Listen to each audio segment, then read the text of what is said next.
Good morning and welcome to the Shenkman Private Client Group Accountant Attorney Winter Webinar Series. This program is Business Income of New Olim, Pitfalls and Risks. For those who don't know me, my name is Jonathan Shenkman and I'm a financial advisor, portfolio manager, and an accredited investment fiduciary at Oppenheimer based in New York City. The goal of all my programs is to bring professionals together to help them better serve their clients. This is done by educating attendees on the latest topics in wealth planning and by encouraging collaboration between a client's attorney, CPA, and financial advisor where appropriate. My practice focuses on working with high net worth families, businesses, and not-for-profits. I manage individual investment portfolios, trust accounts, corporate retirement plans, and endowments to help my clients achieve their financial goals. In addition to the 15 to 20 events I run every year, I also do a fair amount of writing on the topics of investing and financial planning. You can read my work in Barron's, CNBC, Forbes, Kiplinger, the Wall Street Journal, the CPA Journal, Trust and Estates Magazine, and many other periodicals. My latest article was published in Kiplinger yesterday and is entitled, What to Do with the Windfall When Markets at Our All-Time Highs. After the program, I'll send out a link to this article and all the publications where I publish my work. Today, we're privileged to hear from Boaz Feinberg, partner and head of tax at Tadmor, Levy and Company based in Tel Aviv, Israel. Boaz has 20 years of experience in domestic and international taxation as it relates to both M&A and high net worth individuals. He has experience guiding his clients when it comes to tax planning, various other complex international transactions. In this capacity, Boaz provides implementable legal opinions relating to direct and indirect tax branches, international tax and trust, business income, and leads negotiation vis-a-vis the Israeli tax authorities and the district and state attorney offices. Today, Boaz will be speaking on business income of New Olim, pitfalls and risks. And with that, I turn it over to Boaz. Thank you very much, Jonathan. And this is my second time around with you being the host, and it's a privilege for me. Since it's only 30 minutes, we'll get directly into brass tacks. Jonathan presented where I come from, and so we can start immediately. So we're going to discuss, if anyone was last time around in the webinar that I had, it was with regard to the general rules regarding new immigrants coming into Israel, specifically on the topics of passive income and a little bit about, we discussed trusts, taxation of trusts in Israel, which is an issue that 30 minutes or even less than that is absolutely not enough to have on such a large topic. And this time around, we're going to discuss something that I encounter in many of my clients, new Olim, new immigrants coming into Israel who are young people continuing on their businesses, want to continue on to either provide services, continue on to work with the clients they left behind in the US. And there is an exemption. We'll get right into it and explain how exactly it works. So we'll start, as always, with the legal infrastructure and definitions, get into the general tax benefits applicable to Olim with regard to business. And then we'll talk specifically on the taxation of business and vocational income and what are the pitfalls and the issues that you do need to take into consideration not to fall into any tax accidents. And at the end of the webinar, we will discuss a little bit about corporate income taxation. So we'll begin with the legal infrastructure. Legal infrastructure, basically the Income Tax Ordinance. It's an ordinance since it was a piece of legislation since the British Mandate, and it ever since it had reforms every once in a while. In the last 10, maybe 15 years, every year there is many reform in the tax ordinance. We're now at amendment number 238 to the Income Tax Ordinance. Definitions: Aliyah, immigration to Israel, usually by Jewish people coming to live in Israel as part of bringing the Jewish people from the diaspora to live in the Holy Land. Anoleh is a new immigrant, an Israeli resident for the first time. and an Israeli resident, an individual whose center of life is in Israel. And so I would say, and I think we discussed this in the last webinar, someone who makes the technical aspect of the aliyah and becomes a citizen of Israel, but does not live in Israel and doesn't have Israel his center of life, will not necessarily be considered a resident of Israel for tax. And the vice versa can also be applicable. The fact that you do not do the technical aliyah, but you have a center of life in Israel, a permanent residency, and your family is in Israel, that would probably situate you as a resident of Israel for tax purposes. Generally speaking, before we enter into the specific tax holiday applicable to Olim, the income tax regime in Israel is a mix of territorial and personal regimes. The income tax shall be payable for each year on the income of a person who is a resident of Israel, which was generated or accrued in Israel or abroad. That is the personal aspect. And on income of a foreign resident, which was generated or accrued in Israel. And as we will see, with regard to business income, this is something that we need to pay close attention on what kind of regime is applicable to the new Olim during those 10 years. But basically speaking, the law stipulates 10-year tax holiday on foreign sourced income and a 10-year exemption on filing tax returns on reporting foreign sourced income. I would mention that the Israeli tax authorities have for many years been looking to repeal specifically the exemption on filing returns. And they're also looking into repealing or amending provisions relating to the tax holiday. We're not sure yet exactly when or what exactly would be the capacity of such an amendment. And we'll wait to see. Let's hope it's not too big and that most people who are contemplating on making aliyah will make the aliyah before the changes are made. There is another one issue before we enter specifically into the issue of business income with regard to optional adjustment here. If a person comes to Israel but still is hesitant on whether he wants to remain in Israel, he may offer or request within 90 days from the time he came to Israel to ask to be treated as a foreign resident for his first year in Israel. If he leaves right after that first year or during that first year, then he would be considered a foreign resident for the entire tax year.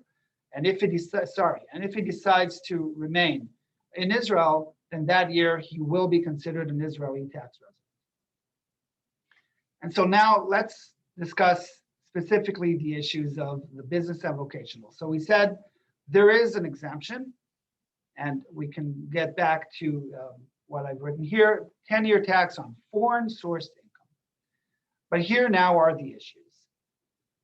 It's 10-year tax holiday on income that was either generated or accrued abroad or derived from an asset abroad. That is the way that the law, the language of the law is written, section 14A to the Income Tax Ordinance.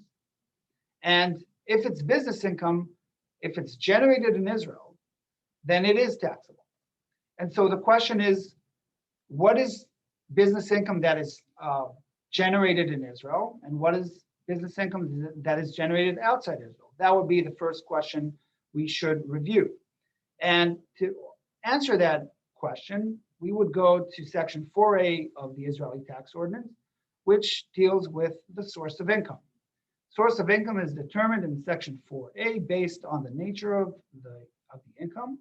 If it's business income, then it would be the place where the business activity generates the income. With respect to business transactions, it's the place where the transaction takes place. With respect to service providing income, it's the place where the service is performed. And with respect to employment income, the place where the employment is performed.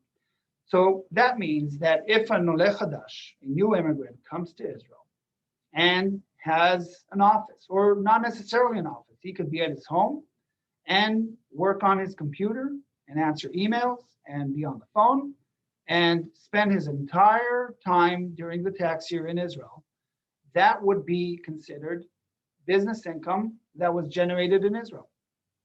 And that is something that many Olim that come to Israel are not fully aware of. They believe that if they continue on to work for their foreign client, whether it is a former employer or a former client, if he is an independent, if he works in Israel, that would be considered as if he is generating income in Israel. And that means that it is taxable during the 10-year tax holiday, which is provided to Olim. The other thing that is written in section 14A is that you would get an exemption on any income that was derived from an asset abroad. And then the question comes is whether the proper interpretation of the wording derived from an asset abroad, does that also include business income that is derived from an asset abroad? If you are in Israel and you spend time, just as we explained, and it's only in Israel, but you claim that you are generating income that are with regard or with connection and linked to an asset outside Israel, then the language of the law may stipulate that you are exempt on that business income as well, even though you did generate it in Israel. That is the broad interpretation. The narrow interpretation, which of course was the way that the Israeli tax authorities have interpreted this issue, was that with regard to an asset abroad is with only relates to passive income and does not relate to business income. That issue and the question on how to interpret this came to the Supreme Court in Israel, which provided his opinion approximately 3 months ago at the case of Yehuda Talmi versus the Kfar Saba tax assessor.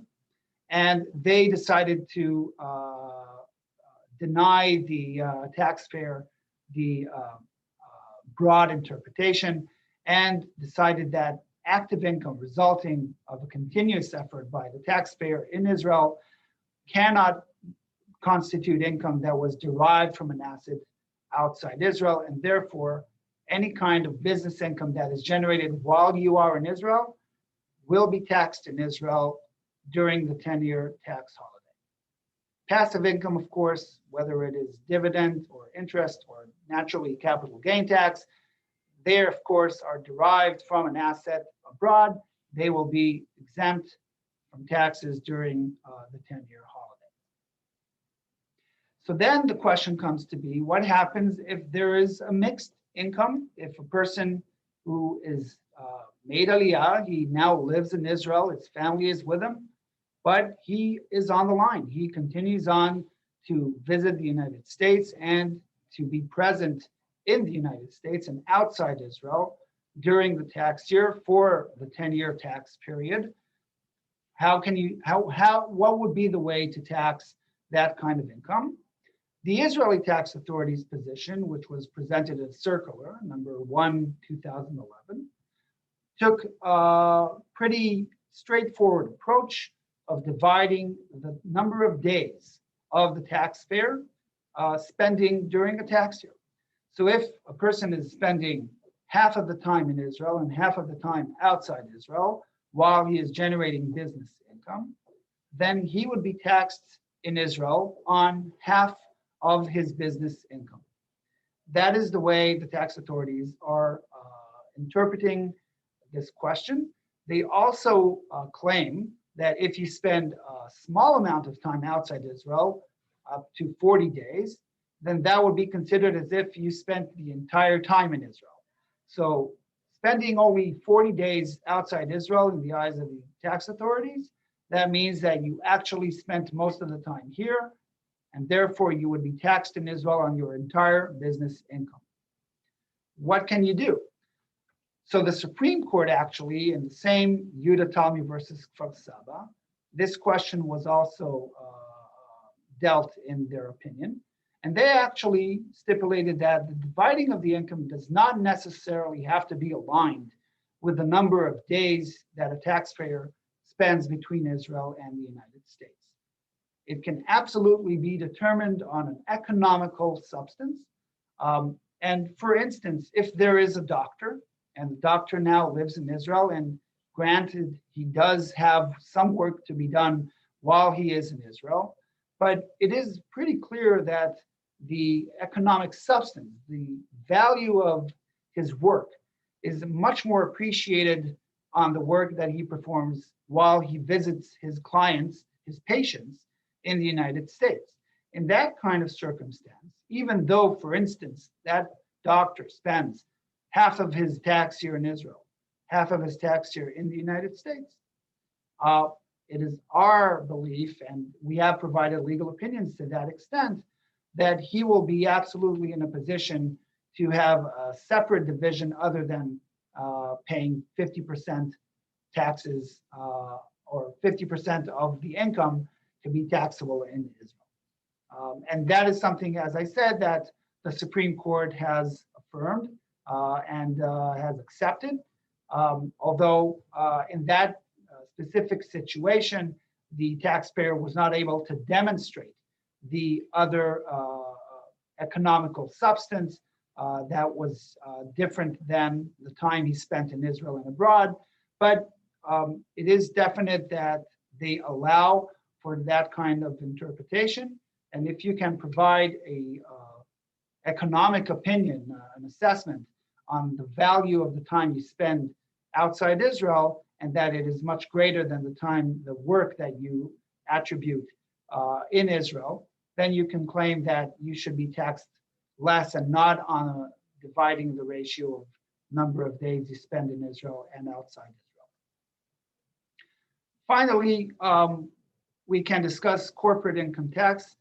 Corporate income tax, in general, a company is taxed in Israel if it is an Israeli resident company, or if it generates income in Israel. As we said at the beginning, it's a mixed tax regime in which you have a personal and a territorial aspect. An Israeli resident company is a company that either was established in Israel or that its control and management of its business are in Israel. The definition of control and management is divisive, and it depends on the interpretation, and it has numerous tests that, depending on the nature of the work, the nature of the business, can provide different tests and different way that you want to. Some of the tests would be at a higher rate in certain businesses, and some would be less. At the end of the day, with COVID-19, we know that control and management from afar is something that today is easier. You can be in Israel and control and manage your company that is situated in the United States. But at the end of the day, you do look at the day-to-day management. Where is the day-to-day management located? The people who make the decisions have the signatory rights.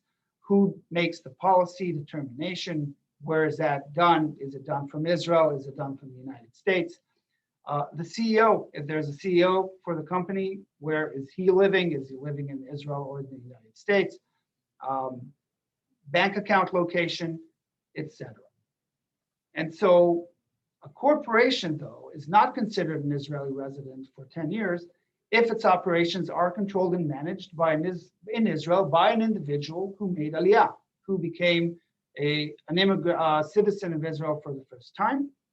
And that is a specific provision for the first 10 years. After the 10 years have elapsed, if the Israeli person made Aliyah is controlling and managing a company that is outside Israel, then that company may be subject to be determined as an Israeli resident for tax purposes. One caveat, though, it is important to make sure that there are no other Israeli residents who are non-new immigrants who control and manage the same company, which is established outside Israel. So, for instance, if you have a company in the United States and one of the shareholders is a US citizen and resident, and there is another shareholder living in Israel and he's not a new immigrant and he's spent his entire life in Israel, and they're both controlling and managing the company. And then the US resident makes aliyah, immigrates to Israel. In that circumstance, since there is already an Israeli person who is controlling and managing the company may be considered for internal Israeli tax purposes as an Israeli resident for tax. One other thing is that a foreign company may still be taxed in Israel, even though it is not controlled and managed in Israel and was not established in Israel, if it generates income in Israel. Again, there is the territorial aspect and there is the personal aspect. So if there is a foreign company that is not controlled and managed in Israel, but generates income in Israel, then that portion of the income which is generated in Israel would be taxed in Israel. Naturally, of course, any one of you who knows a little bit about international taxation, the whole aspect of having a permanent establishment. So if there is a US company who has a branch or a representative who resides in Israel and provides services in Israel, then that portion of the work that it provides absolutely may be taxed in Israel.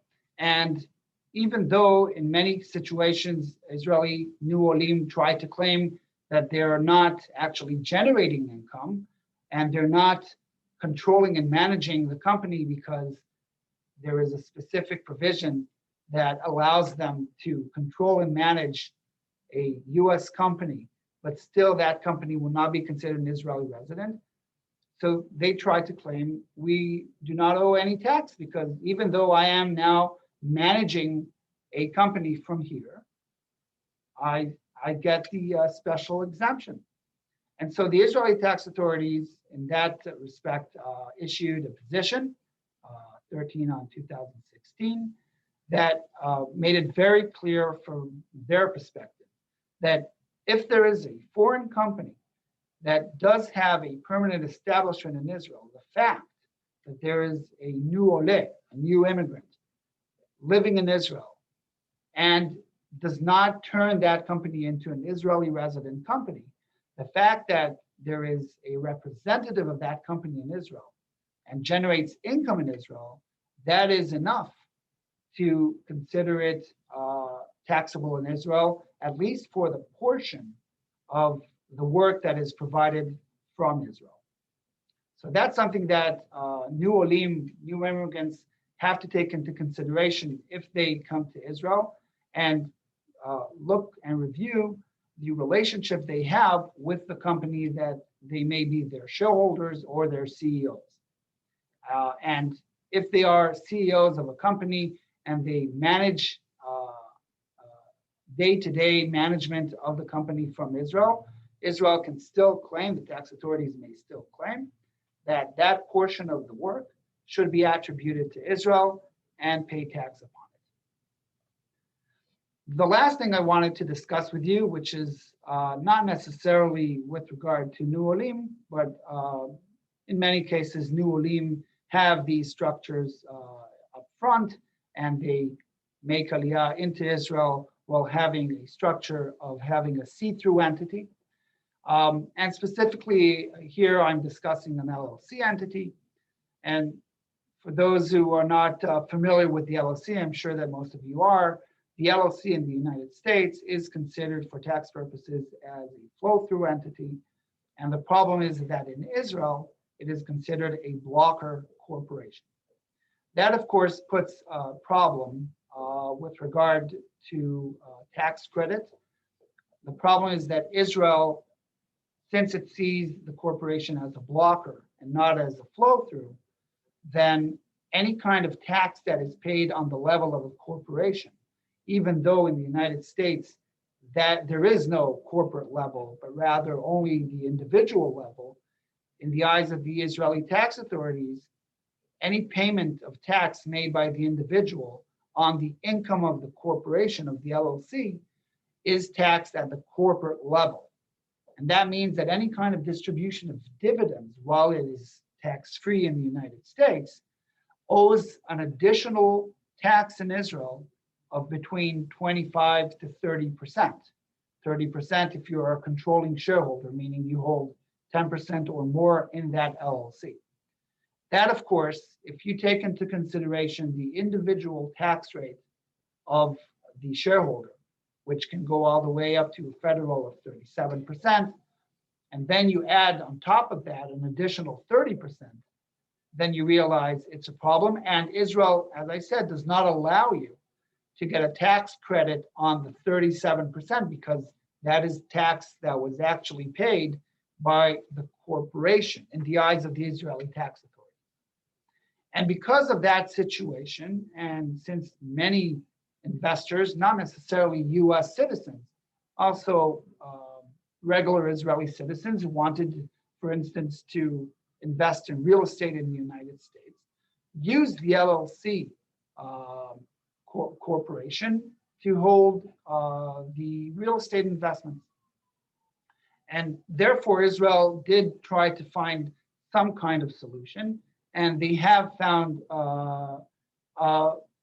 let's say it's a suboptimal solution that allows for a tax credit on the taxes paid on the individual level in the United States, provided, however, that from an Israeli perspective, you would pay the marginal tax rate as an individual on the income that the LLC has generated.